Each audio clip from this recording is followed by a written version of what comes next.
नमस्कार दोस्तों, मेरा नाम है विजय कुमार गिरी और मैं आप लोगों का एक बार फिर से स्वागत करता हूं अपने यूट्यूब चैनल जिसका नाम है सुगा क्लासेस फॉर एग्रीकल्चर। दोस्तों, आज हम सब लोग पढ़ने वाले हैं एक कम्पिटिटिव बुक ऑफ एग्रीकल्चर जिसको डॉक्टर नीमराज सुंडा जी ने लिखा है। आज इसमें हम पढ़ेंगे हार्टिकल्चर में फ्लोरिकल्चर पढ़ेंगे। बात समझना ध्यान से। इससे पहले मैंने पोमोलॉजी पढ़ा दिया, बोले तो फ्रूट पढ़ा दिया है, और फ्रूट के बाद फिर मैंने वेजिटेबल भी पढ़ा दिया है। इस बुक में जो दोनों था वो मैंने पढ़ा दिया है। आज से हम स्टार्ट करने वाले हैं फ्लोरिकल्चर। फ्लोरिकल्चर में आज हम क्या पढ़ेंगे? सबसे पहले तो कुछ इंपॉर्टेंट वन लाइनर जो हैं उसको पढ़ेंगे। इसके साथ साथ हम गार्डन के कौन कौन से स्टाइल होते हैं, जैसे फ्री स्टाइल होता है और फॉर्मल स्टाइल, इनफॉर्मल स्टाइल, ये सब पढ़ेंगे। इसके बाद हम पढ़ेंगे फीचर्स ऑफ गार्डन की। एक जो गार्डन होता है, अगर हम कोई एक गार्डन इस्टेब्लिश करना चाहते हैं तो उसमें कौन कौन से मेन कंपोनेंट होने चाहिए जिससे हम कह सकते हैं कि ये एक प्रॉपर गार्डन है। इसके बाद हम और भी जानेंगे कि भारत में कौन कौन से इम्पोर्टेंट गार्डन्स हैं, कौन कौन से ऐसे उद्यान हैं जो कि कम्पिटिटिव एग्जाम में पूछे जाते हैं। उसके साथ साथ हम पढ़ेंगे रोज़, ग्लेडियोलस और क्रेक्सेंथेमम से जुड़े हुए कुछ इम्पॉर्टेंट पॉइंट्स जो कि इन फसलों से रिलेटेड हैं और कई बार कम्पिटिटिव एग्जाम में पूछे जा चुके हैं। तो चलिए शुरू करते हैं, समझते हैं style of gardening, features of garden, rose, gladiolus, chrysanthemum and major gardens in India. इन सब चीज़ों के बारे में डिटेल में समझेंगे। सबसे पहला पॉइंट है leading flower product exporting country. कहने का मतलब ये है कि पूरी दुनिया में ऐसा कौन सा देश है जो फ्लावर के प्रोडक्शन में फ्लावर के एक्सपोर्टिंग में यानी कि निर्यात करने में, बोले तो बेचने में सबसे आगे है। नाम आता है नीदरलैंड का। लगभग 57% नीदरलैंड जो है वो लीडिंग एक्सपोर्टर है। इसके बाद अगर हम बात करें लीडिंग फ्लावर प्रोडक्ट इम्पोर्टर कौन सा है? मतलब पूरी दुनिया में बेचने वाला तो नीदरलैंड है, और पूरी दुनिया में सबसे ज़्यादा खरीदने वाला कौन है? वो है Germany. Country having largest market of cut flower. Cut flower का सबसे बड़ा मार्केट कहाँ पर है? मतलब कट फ्लावर कहाँ पर सबसे ज़्यादा खरीदे और बेचे जाते हैं, तो वो कहाँ पर है? वो है आपका जर्मनी में। State having maximum area under floriculture in India. Bharat में कौन सा ऐसा स्टेट है जहाँ पर फ्लोरिकल्चर का सबसे ज़्यादा एरिया है? तो वो आपका जो है वो कर्नाटका है। कर्नाटका में फूलों की खेती बहुत ही अबेंडेंट मात्रा में करी जाती है। इसके बाद state having maximum production under floriculture. Floriculture में अगर हम प्रोडक्शन की बात करें तो कौन सा स्टेट आगे है? तो वह है अपना तमिलनाडु। तमिलनाडु में जो प्रोडक्शन है वो ज़्यादा है। वहीं अगर हम एरिया की बात करें तो एरिया कहाँ पर ज़्यादा है? कर्नाटका में ज़्यादा है। Largest importer of floriculture products from India. बात समझना, भारत में जो भी फ्लोरिकल्चर के प्रोडक्ट बनते हैं, ठीक, उसको सबसे ज़्यादा कौन इंपोर्ट करता है? ये मतलब हम लोग जो फ्लोरिकल्चर के प्रोडक्ट बनाते हैं उसको हम ज़्यादातर कहाँ बेचते हैं?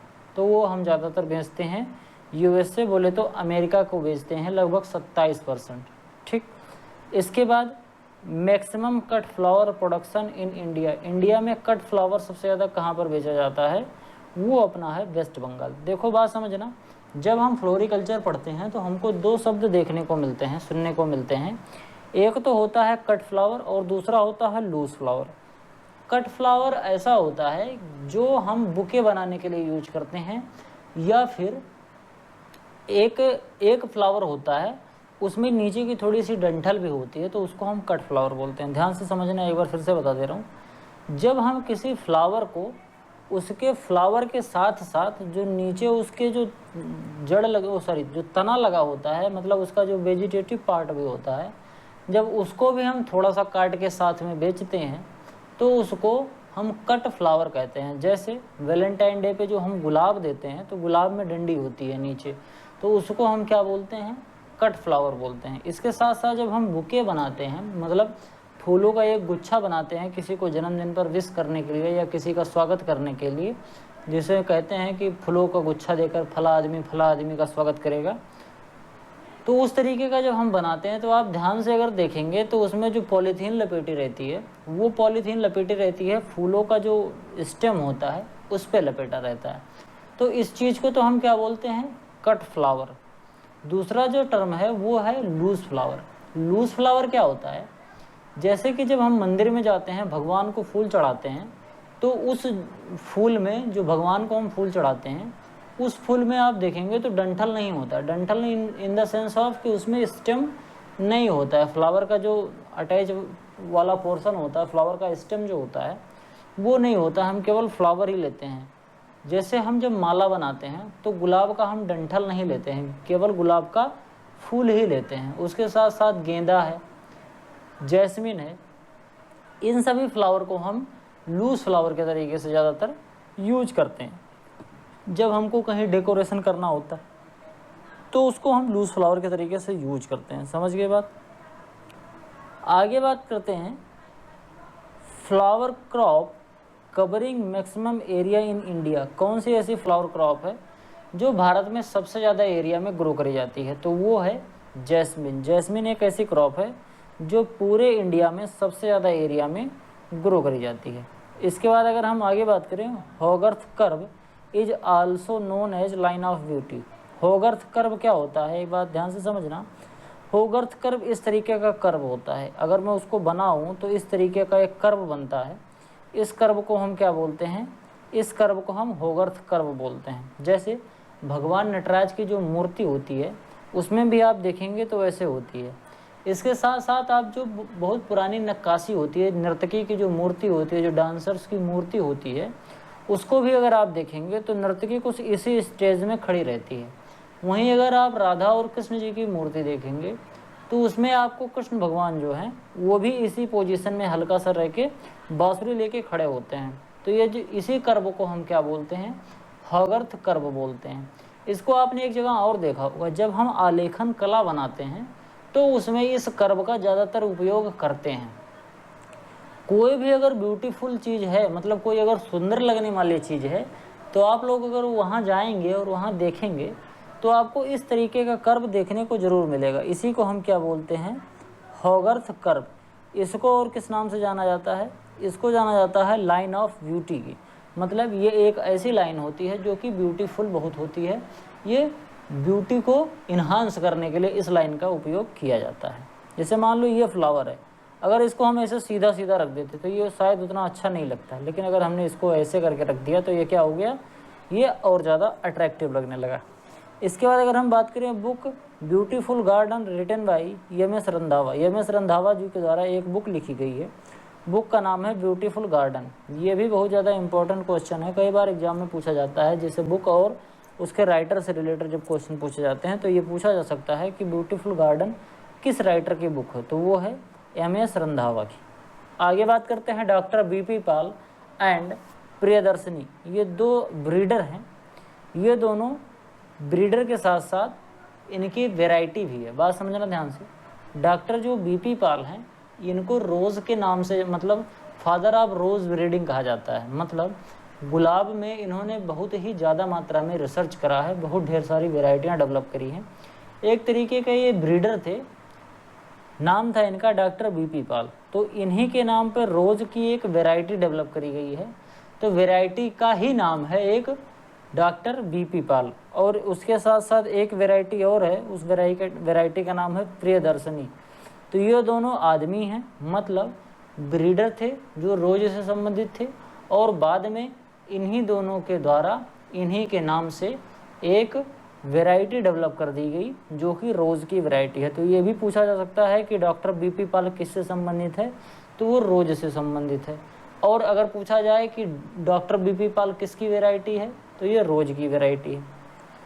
आगे बात करते हैं, Japanese flower arrangement is known as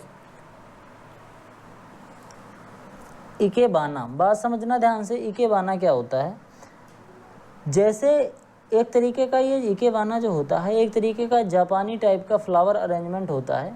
इसमें फ्लावर को इस तरीके से अरेंज किया जाता है, जैसे आप ध्यान से अगर देखें, जब कोई पतली सी टहनी होती है या कोई पतला सा पेड़ होता है, जब बहुत तेज़ी से हवा चलती है तो आप लोगों ने देखा होगा कि वो एक तरफ को झुक जाता है।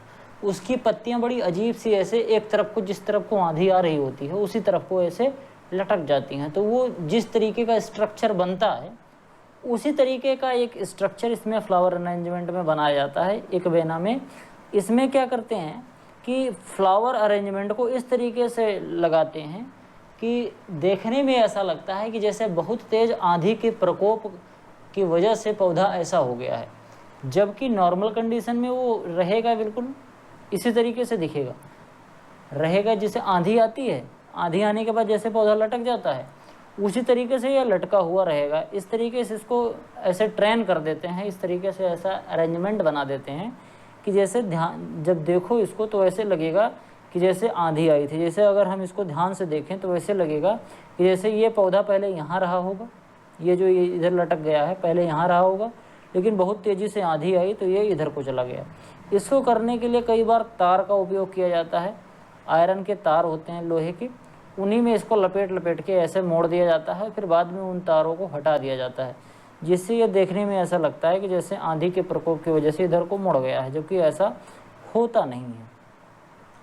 बात समझते हैं। अगला जो पॉइंट है, India is the largest producer of loose flower in the world. Loose flower में इंडिया सबसे आगे है, क्योंकि इंडिया में ज़्यादातर लोग फ्लावर को यूज करते हैं या तो माला पहनाने में या तो भगवान को अर्पण करने में। तो उस कंडीशन में हमको लूज फ्लावर ही ज़्यादातर यूज़ करना पड़ता है। वहीं अगर हम जर्मनी की बात करें तो जर्मनी में ज़्यादातर कट फ्लावर इस वजह से यूज करते हैं क्योंकि वहाँ पर जब लोगों को दफन किया जाता है तो वो क्या बताते हैं, कहते हैं उसको, नाम तो हमको याद नहीं आ रहा है, लेकिन ज़मीन में दफन करते हैं तो दफन करने के बाद एक चबूतरा सा बना देते हैं। तो साल भर में एक बार दो बार, मतलब जब भी वो मतलब डेथ एनिवर्सरी होती है तब उनके जो संबंधी लोग होते हैं वो जाते हैं और वो बुके लेके जाते हैं। तो बुके में कट फ्लावर होता है तो वो लोग लेके जाते हैं, वहाँ पर चढ़ाते हैं शमशान, वो क्या कहते हैं इसको, कब्रिस्तान टाइप की जगह होती है। अब याद नहीं आ रहा हमको एग्जैक्ट नाम उसका कि क्या कहते हैं, वो आप समझ पा रहे होंगे कि मैं किस चीज़ की बात कर रहा हूँ। तो इस वजह से वहाँ कट फ्लावर का ज़्यादा यूज होता है और बुके देने में भी ज़्यादा यूज होता है, जबकि इंडिया में ऐसा नहीं होता। इंडिया में बुके बहुत कम लोग लेते हैं, थोड़ा सा ये कम होता है। इंडिया में बुके की जगह पे लोग माला पहना के स्वागत करते हैं, गमछा दे के स्वागत करते हैं। तो इंडिया में ज़्यादातर यूज़ जो होता है फ्लावर का वो माला बनाने में यूज होता है और इसके साथ साथ भगवान को चढ़ाने में यूज होता है, मंदिरों में यूज होता है, डेकोरेशन में यूज होता है। उस कंडीशन में ज़्यादातर हमको लूज फ्लावर की ही आवश्यकता पड़ती है। तो लूज फ्लावर का जो प्रोड्यूसर है सबसे बड़ा वो इंडिया है। अब इसके बाद आगे हम बात करेंगे फेमस गार्डन की। फेमस गार्डन कौन कौन से हैं भारत में।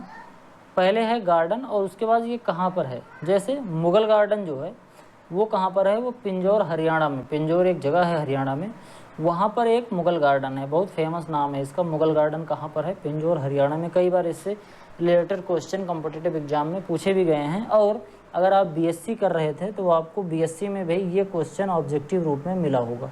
रोज़ गार्डन आपका चंडीगढ़ पंजाब में है। इसके बाद अगर हम मंडोर गार्डन की बात करें तो ये जोधपुर राजस्थान में है। इस तरीके का दोनों गार्डन है। देखो ये जो गार्डन है ये मुगल गार्डन का एक बहुत ही फेमस दृश्य है। ये अपना रोज़ गार्डन जो चंडीगढ़ का है ये वहाँ का एक अच्छा सा दृश्य है। और ये जो मंडोर गार्डन है ये अपना जोधपुर का है, वहाँ पर एक फेमस मंदिर भी है इस गार्डन के अंदर। आगे हम बात करते हैं बुद्धा जयंती पार्क न्यू दिल्ली में जो कि बना है। वहाँ पर एक तरीके का ये बुद्ध जी की स्टैचू है, भगवान बुद्ध की। ये भी बहुत एक सुंदर जगह है जो कि दिल्ली में है। वहीं अगर हम बात करें वृंदावन गार्डन की, नाम इसका वृंदावन है लेकिन ये बिल्कुल मथुरा वृंदावन में नहीं है, बिल्कुल भी गलती नहीं करिएगा। वृंदावन जो गार्डन है ये मैसूर में है और ये दुनिया का सबसे बड़ा फॉर्मल गार्डन है, बिगेस्ट फॉर्मल गार्डन ये है आपका क्या, वृंदावन गार्डन। ध्यान से समझना ये कैसा है, एक तरीके का फॉर्मल गार्डन है। बात समझाते हैं अभी हम। फॉर्मल गार्डन क्या होता है, इनफॉर्मल गार्डन क्या होता है और फ्री स्टाइल गार्डन क्या होता है, वो अभी हम थोड़ी देर में आपको बताएंगे जब टाइप ऑफ गार्डन या स्टाइल ऑफ गार्डन बताएंगे। फिर भी आप ऐसे अभी समझिए कि वृंदावन जो गार्डन है जो कि मैसूर में है वो सबसे बड़ा फॉर्मल गार्डन है। इसके बाद अगर हम आगे बात करें नेशनल बोटेनिकल गार्डन में एक तरीके का ये गेट है, एक बिल्डिंग है जो कि लखनऊ में है, काफ़ी ज़्यादा फेमस है। तो नेशनल बोटेनिकल गार्डन कहाँ पर है, ये लखनऊ में पड़ता है। अब आगे हम बात करते हैं स्टाइल ऑफ गार्डनिंग की। अगर हमको गार्डन लगाना है तो बेसिकली कौन कौन से ऐसे स्टाइल होते हैं जिनको हम फॉलो करके गार्डन लगा सकते हैं। उसमें जो सबसे पहला है वो है फॉर्मल स्टाइल, जो कि अभी मैं वृंदावन की बात कर रहा था, वृंदावन गार्डन, वो फॉर्मल स्टाइल गार्डन है। ये फॉर्मल स्टाइल क्यों होता है? क्योंकि ये सिमेट्रिकल होता है। सिमेट्रिकल का मतलब ऐसा होता है कि जो पूरा गार्डन है या तो स्क्वायर शेप में होगा, या तो रेक्टेंगल शेप में होगा, या तो फिर उसमें ऐसे ऐसे कंपोनेंट मिलेंगे जो कि आपको स्क्वायर शेप में मिलेंगे, शंक्वाकार मिलेंगे, वृत्ताकार मिलेंगे, आयताकार मिलेंगे। मतलब अगर आप उसको ध्यान से देखेंगे तो आपको ऐसे लगेगा कि जैसे इसको बहुत ही नाप के बनाया गया है। बिल्कुल पहले इसकी एक प्रॉपर से प्लानिंग करी गई है, कागज़ पर बैठ के लेआउट बनाया गया है, उसके बाद तब इसको बनाया गया है। जैसे आप अगर ध्यान से देखेंगे तो आप ये पाएंगे कि जैसे एक ये बीच में सेंट्रल लाइन है, ध्यान से समझना, ये बीच में सेंट्रल लाइन है। अगर मैं इतनी चीज़ को आपको मिटा दूँ, इतना मिटा दूँ, तो अगर फॉर्मल गार्डन होगा तो आप देख के बता पाएंगे कि जैसे यहाँ पर ये एक लाइन है पेड़ की, वैसे इस जगह पर भी एक पेड़ की लाइन होगी। जिस कलर के फ्लावर यहाँ हैं उसी कलर के फ्लावर यहाँ होंगे। आधे चंद्राकार यहाँ अगर दिख रहा है कोई चीज़ तो आधा चंद्राकार यहाँ होगा, और दोनों मिला के एक गोल गोल वृत्त बनाएंगे। अगर आधी नाली इधर को बह रही है तो आधी नाली इधर को भी बहती हुई आपको दिखेगी। अगर यहाँ रेड फ्लावर है तो यहाँ भी आपको रेड फ्लावर देखने को मिलेगा। यहाँ पर येलो फ्लावर है तो आपको यहाँ भी येलो दिखेगा। मतलब इसको आप बराबर बीच से एकदम इक्वली काट सकते हैं, क्योंकि कैसा है, सिमेट्रिकल है। वहीं अगर आप इस वाले को भी ध्यान से देखेंगे तो आपको दिखेगा बीच में एक क्या है, बीच में एक ऐसा समझिए कि एक रनिंग वाटर टाइप का स्ट्रक्चर है। उसके बाद फिर एक आपको ये हर्बेशियस बॉर्डर देखने को मिलेगा फ्लावर का, और उसके बाद ये फुटपाथ देखने को मिलेगा। उसके बाद आपको फिर ये हर्बेशियस थोड़ा सा ये पौधे दिखेंगे, फिर उसके बाद लॉन दिखेगा, और फिर ये बड़े बड़े पौधे दिखेंगे। और जस्ट इसका अपोजिट अगर आप ध्यान से देख रहे होंगे तो जिस तरीके का इधर बनावट है उसी तरीके की बनावट आपको यहाँ भी देखने को मिलेगी।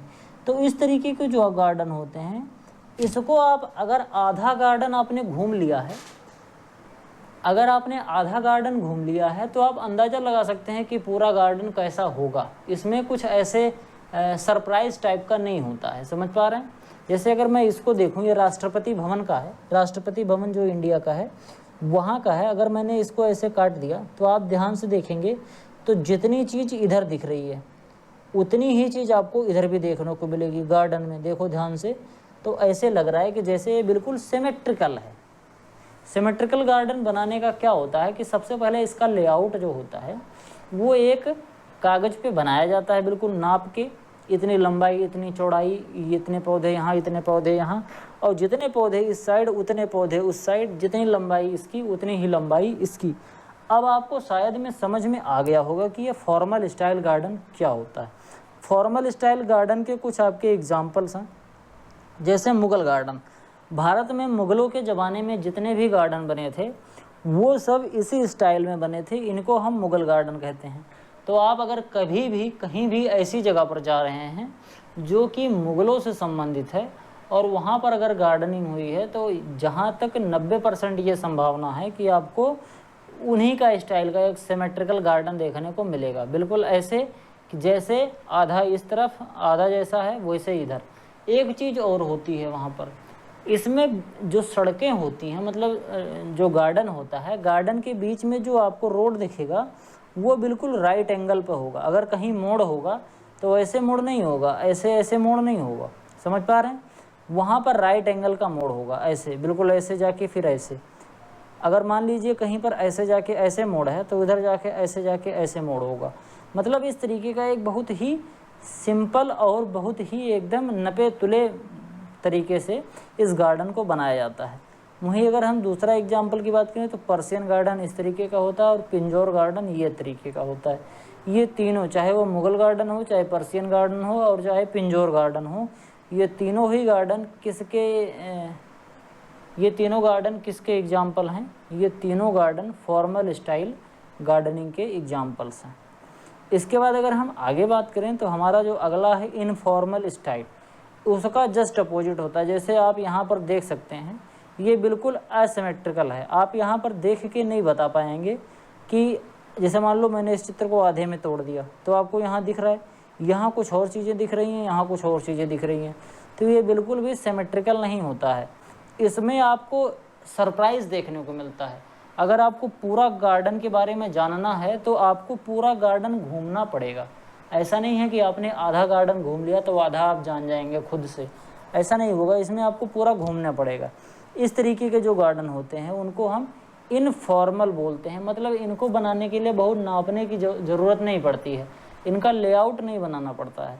ये जो गार्डनर होता है ये अपने दिमाग में खड़े खड़े फील्ड को देखता है और at the time of planting and planning वो तुरंत ही प्लान करता है और तुरंत ही बनाना स्टार्ट करता है। अब तो खैर टेक्नोलॉजी बहुत ज़्यादा हो गई है तो इनफॉर्मल को भी बहुत ज़्यादा तरीके से बनाया जाता है, लेकिन इसमें बस एक ही चीज़ है कि इसमें कोई भी चीज़ निश्चित जगह पर नहीं होती है। जैसे मैंने कहा कि अगर इस लाइन में 5 पेड़ हैं फॉर्मल में, तो इस लाइन में भी 5 पेड़ होंगे।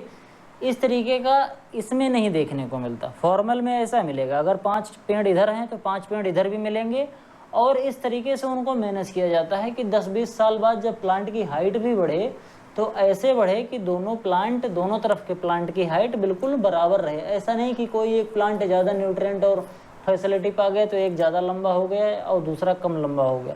उसको भी प्रॉपर मैनेज किया जाता है कि सबकी लंबाई बराबर ही बढ़ती रहे, लेकिन इसमें ऐसा कुछ नहीं होता। इनफॉर्मल में बिल्कुल भी ऐसा नहीं होता है। इनफॉर्मल के जो आपके एग्जाम्पल्स हैं उसमें सबसे पहला एग्जाम्पल है जापानीज़ गार्डन। जो जापान में बने हुए गार्डन होते हैं या फिर इंग्लिश गार्डन, ये जापान के और इंग्लिश जो गार्डन होते हैं ये दोनों गार्डन इनफॉर्मल स्टाइल के गार्डन माने जाते हैं। ये दोनों इनफॉर्मल होते हैं, बिल्कुल एसिमेट्रिकल टाइप से बनाए जाते हैं। इसके बाद अगला है ये फ्री स्टाइल गार्डन है। ये कम्बिनेशन से बनता है फॉर्मल स्टाइल और इनफॉर्मल स्टाइल।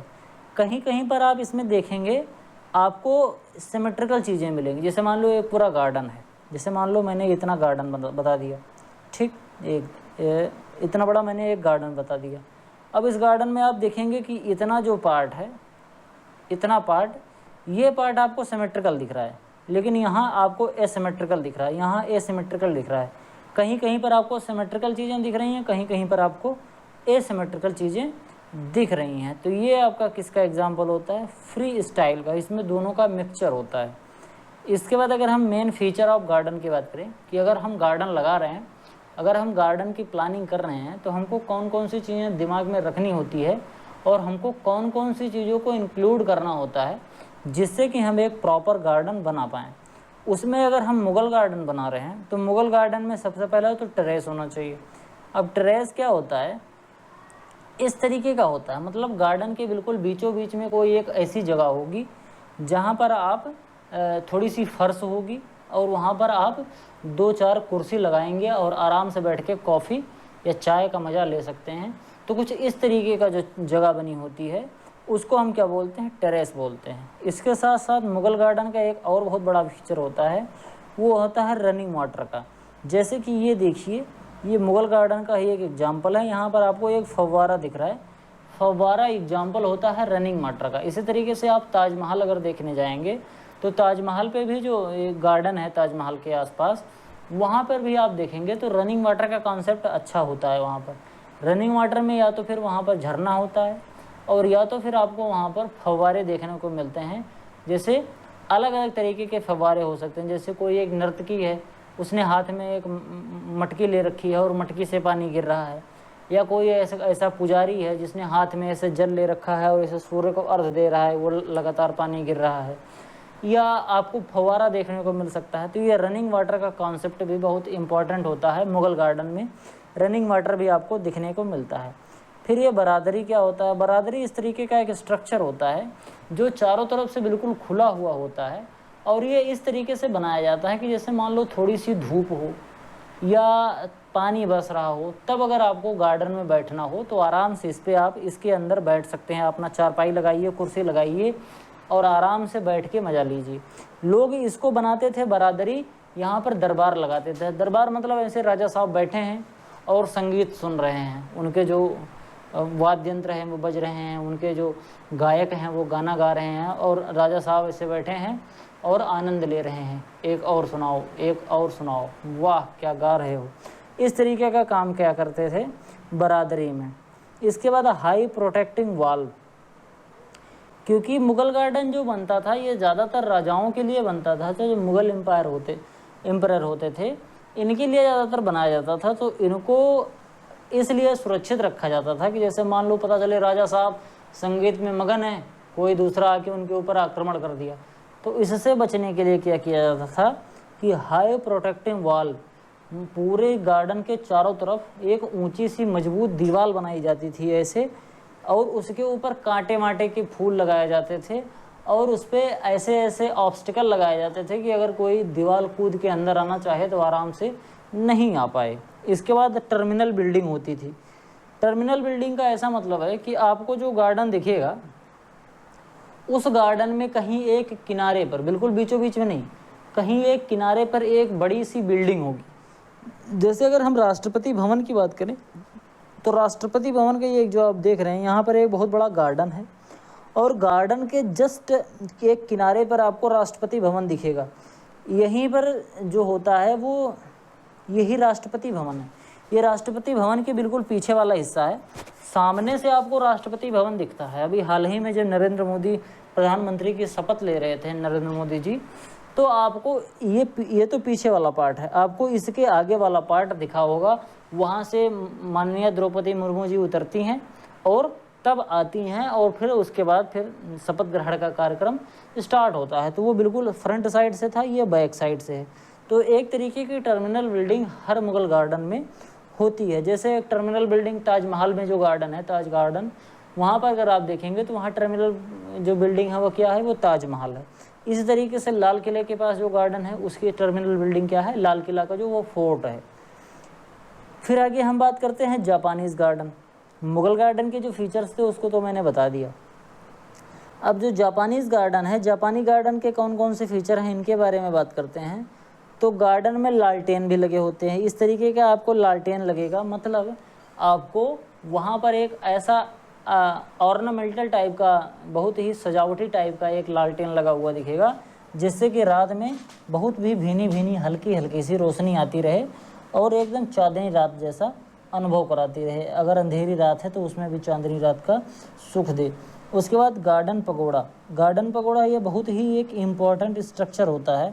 आपने चाइना में, जापान में, साउथ कोरिया और नॉर्थ कोरिया, इन चारों देशों में आपने इस तरीके का स्ट्रक्चर ज़रूर देखा होगा। इसी को हम गार्डन पगोड़ा बोलते हैं।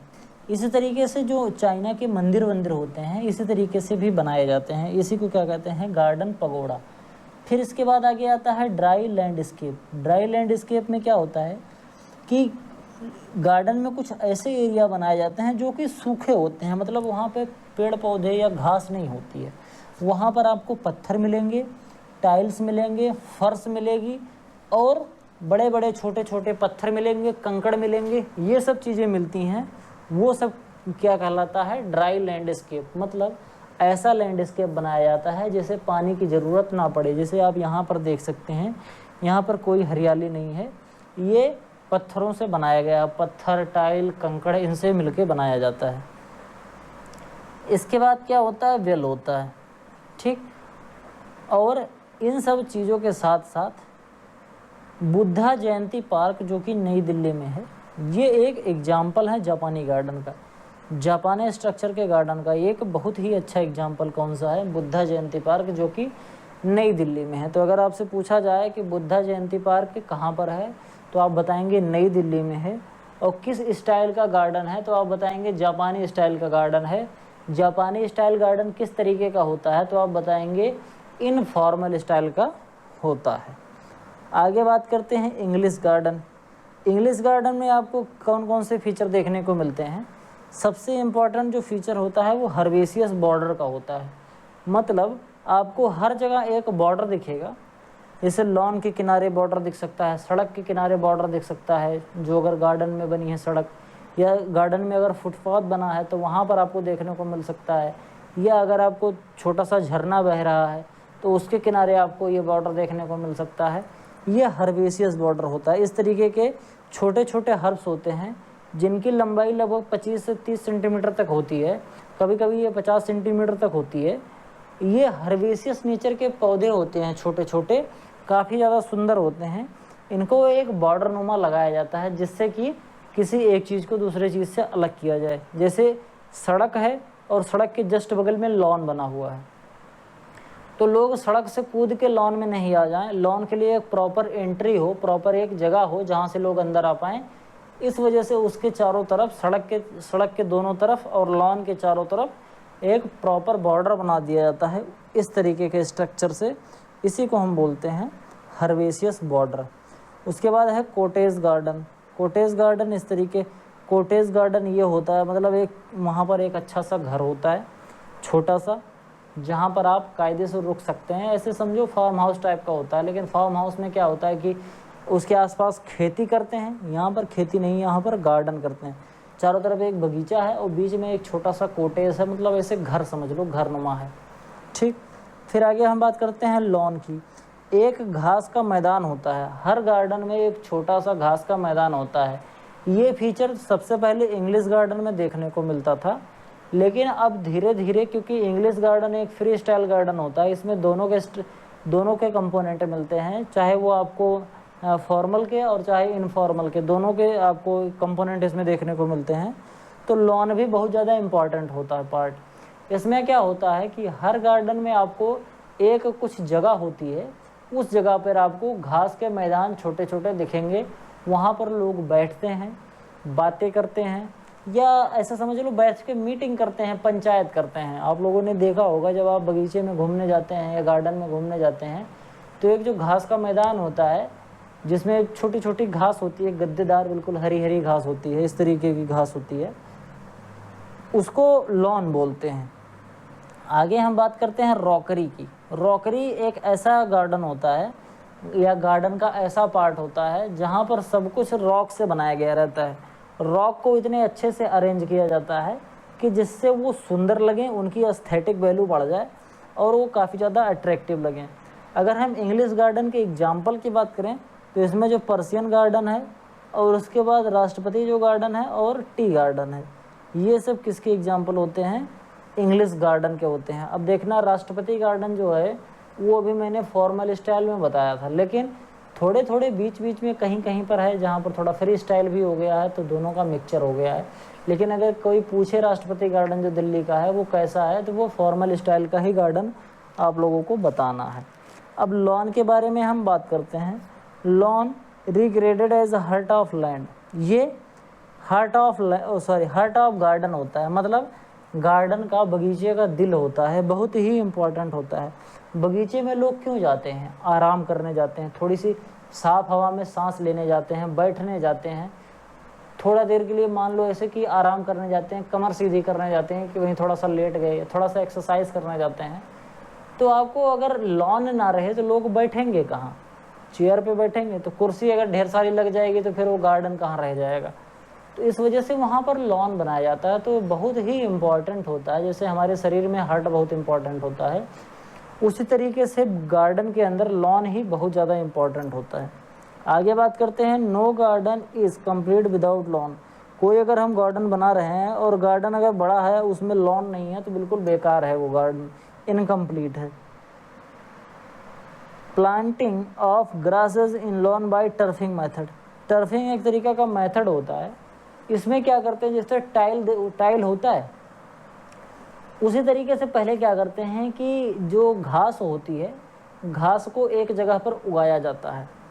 उसके बाद घास को ऐसे काट के बिल्कुल ज़मीन से 1 इंच की मिट्टी और घास पूरा लेके उसको ऐसे काट लेते हैं, जैसे टाइल नुमा, ऐसे वर्गाकार स्ट्रक्चर में घास को काट लेते हैं और फिर ये टाइल को टाली पर लाद लेते हैं, ट्रॉली पर, और ट्रॉली को लेके आते हैं गार्डन में जहाँ पर हमको लॉन बनाना होता है। तो ये टाइल नुमा ऐसे घास कटी हुई होती है, फिर इसी घास को आपस में ऐसे रख देते हैं और ऐसे सटा के कायदे से रख देते हैं और हल्की सी उसमें सिंचाई कर देते हैं। धीरे धीरे सिंचाई करते रहते हैं और वो घास अपने आप तैयार हो जाती है। ये मेथड होता है एक टर्फिंग का मेथड। अगर आपको समझ में आया तो बड़ी अच्छी बात है, अगर नहीं समझ में आया तो आपको क्या करना है, थोड़ा सा एक सर्च मारेंगे गूगल पर, टर्फिंग मेथड से कैसे लॉन लगाते हैं, तो आप आराम से समझ सकते हैं।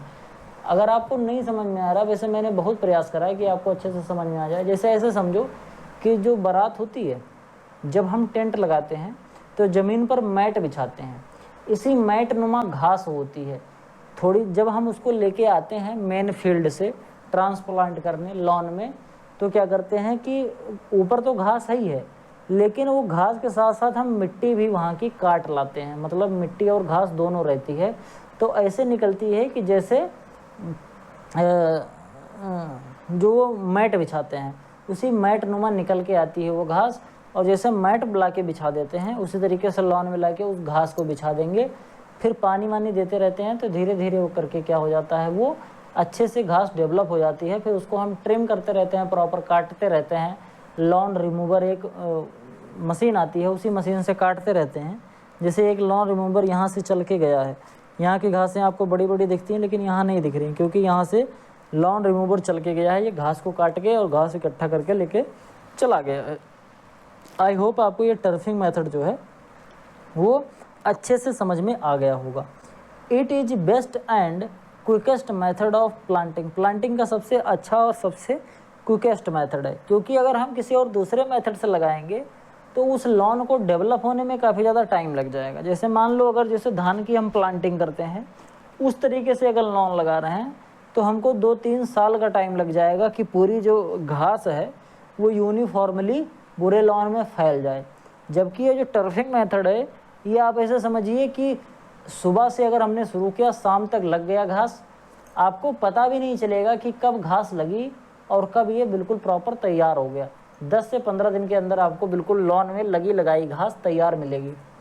इसीलिए बहुत ही क्विक मेथड होता है, बहुत ही आसान होता है और इसको लगाने में भी काफ़ी ज़्यादा आसानी होती है।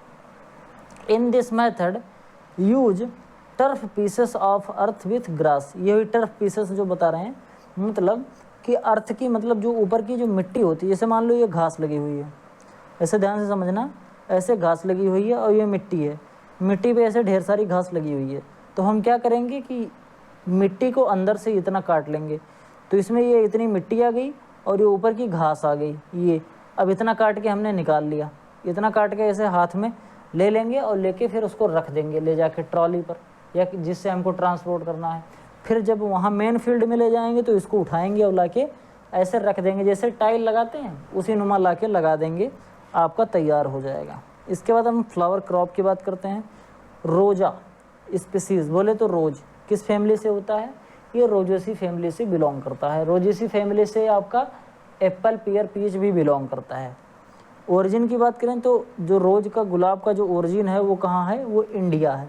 रोज को क्या किस नाम से जानते हैं, इसको क्वीन ऑफ फ्लावर भी कहते हैं, यानी कि फलों की रानी कहते हैं। रोज को और क्या कहते हैं, सिंबल ऑफ ब्यूटी कहते हैं, मतलब सुंदरता का सिंबल इसको माना जाता है।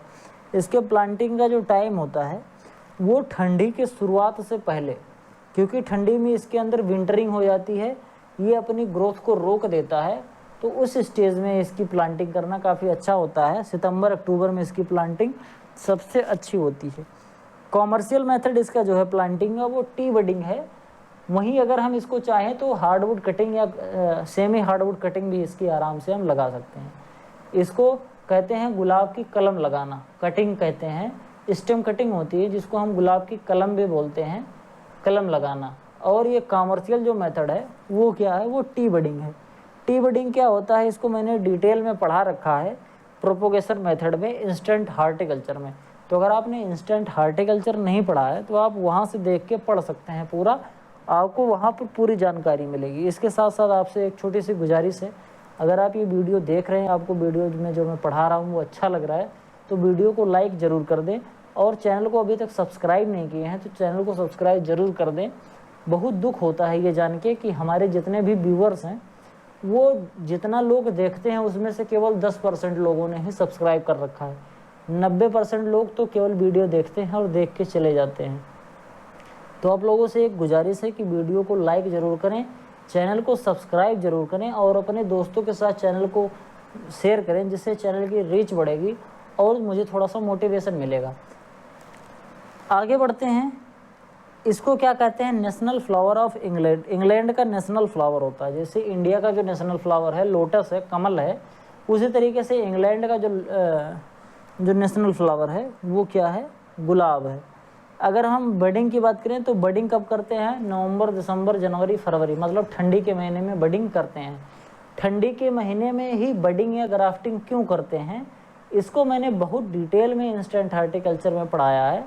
अगर आपने मुझसे वो फ्रूट क्रॉप पढ़ी होगी, जो 40-50 फ्रूट क्रॉप मैंने पढ़ाई है, तो उसमें मैंने कई बार बताया है कि बडिंग और ग्राफ्टिंग ठंडी के महीने में ही क्यों करते हैं, या तो ठंडी स्टार्ट होने से पहले या तो ठंडी के महीने में क्यों करते हैं, वहाँ पे आपको अच्छे से समझाया था मैंने। अगर हम फ्रूट की बात करें कि जो रोज़ का फ्रूट होता है वो कैसा होता है, ये क्वेश्चन डायरेक्ट IBPS AFO में पूछा गया था। तो रोज़ का जो फ्रूट होता है उसको रोज हिप्स कहते हैं। इस तरीके का आपको फ्रूट दिखेगा, छोटा छोटा फ्रूट होता है, देखने में ऐसा लगता है जैसे कि ये पोमोग्रेनेट हो, बोले तो क्या कहते हैं, अनार हो, छोटा छोटा होता है, जैसे बेर होती उतनी बड़ी बड़ी ही ये होता है हिप्स। इसके अंदर ढेर सारे ऐसे सीड पाए जाते हैं, इसको क्या बोलते हैं, रोज हिप्स बोलते हैं। डॉक्टर BP पाल किससे रिलेटेड है, रोज ब्रीडिंग से रिलेटेड है, अभी थोड़ी देर पहले मैंने पढ़ाया था। गुलकंद जो होता है वो किससे बनता है, वो रोज और शुगर के, जो रोज का पेटल होता है, यानी कि जो गुलाब की पंखुड़ियाँ होती हैं उसका, और शुगर का मतलब चीनी का। जैसे मान लो 10 ग्राम उसमें हमने क्या 10 ग्राम डाल दिया गुलाब की पंखुड़ियाँ, 10 ग्राम हमने क्या डाल दिया, शक्कर, और मिला के बना दिया, क्या बन गया, गुलकंद। तो गुलकंद में शुगर और पेटल किस रेशियो में होते हैं, 1:1 के रेशियो में होते हैं। इसके बाद आगे हम बात करते हैं thorn less variety. Thorn less variety कौन सी है, पूसा, मोहित और सुचरिता। आगे हम बात करते हैं व्हाइट फ्लावर की वैरायटी कौन सी है, गुलाब में जो सफ़ेद फ्लावर देने वाली वैरायटी है वो कौन सी है, वो है तुषार। रेड कलर की वैरायटी कौन सी है, क्रिम्सन ग्लोरी।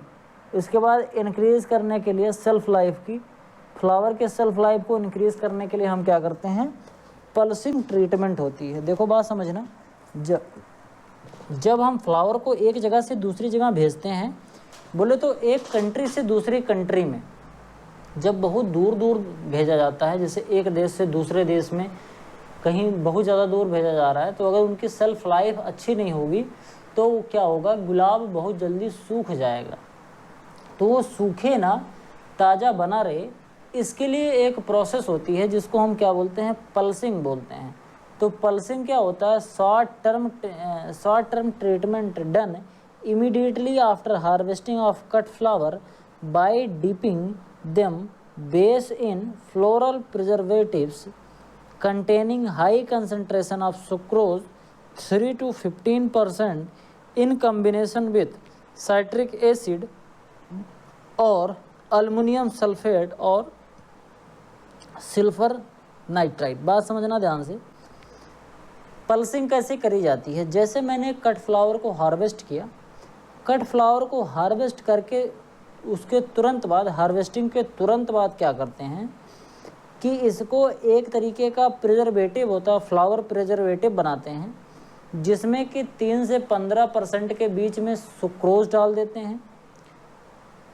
उसके बाद एल्युमिनियम सल्फेट डाल सकते हैं, या सिल्वर नाइट्राइट डाल सकते हैं, या साइट्रिक एसिड डाल सकते हैं। 2 चीज़ें, या तो इन तीनों चारों में से कोई एक, और या तो फिर इन तीनों चारों में से कोई एक चीज़, और इसके साथ साथ सुक्रोज 3 से 15% का घोल बनाते हैं और उसमें फ्लावर को डिप कर देते हैं।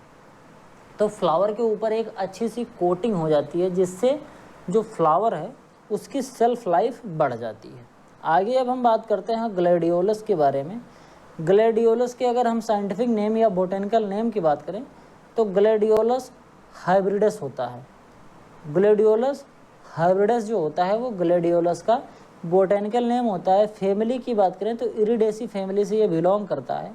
इसका जो प्रोपोगेशन होता है कॉर्न के थ्रू किया जाता है। इसकी जो जड़ होती है वहाँ पर इस तरीके के कॉर्न पाए जाते हैं छोटे छोटे, इन्हीं का प्रोपोगेशन हम करते हैं। इस तरीके का ग्लैडियोलस का फ्लावर होता है।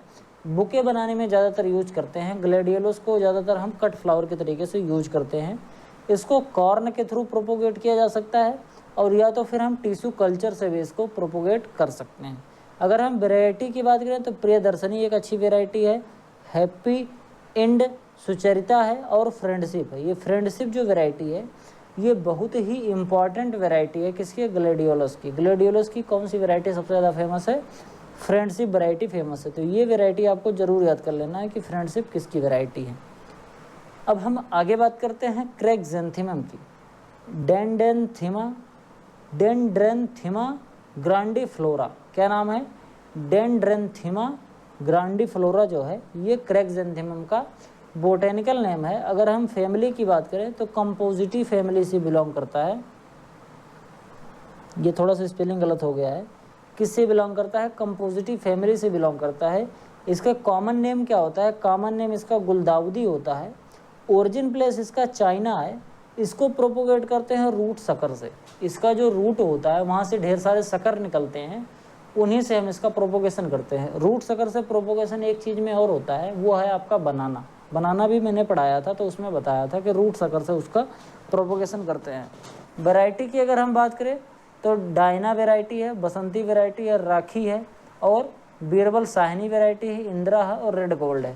जिसमें से आपकी ये बीरबल साहनी जो वैरायटी है और रेड गोल्ड और इंदिरा, ये 3 वैरायटी काफ़ी ज़्यादा इम्पॉर्टेंट है। जिसमें से ये बीरबल साहनी जो वैरायटी है ये बहुत ही ज़्यादा इम्पॉर्टेंट है कि बीरबल साहनी किसकी वैरायटी है, तो ये क्रेक्सेंथेमम की वैरायटी है। तो आज की वीडियो में केवल इतना ही। आई होप आपको वीडियो पसंद आया होगा। वीडियो पसंद आया हो तो वीडियो को लाइक करें। चैनल पर पहली बार आए हैं या अभी तक चैनल को सब्सक्राइब नहीं किया है तो चैनल को सब्सक्राइब करें। अपने दोस्तों के साथ चैनल को शेयर करें। आपके जो भी सुझाव हैं कमेंट बॉक्स में ज़रूर लिखें। मिलते हैं किसी दूसरी वीडियो में, तब तक के लिए इजाज़त दीजिए। धन्यवाद।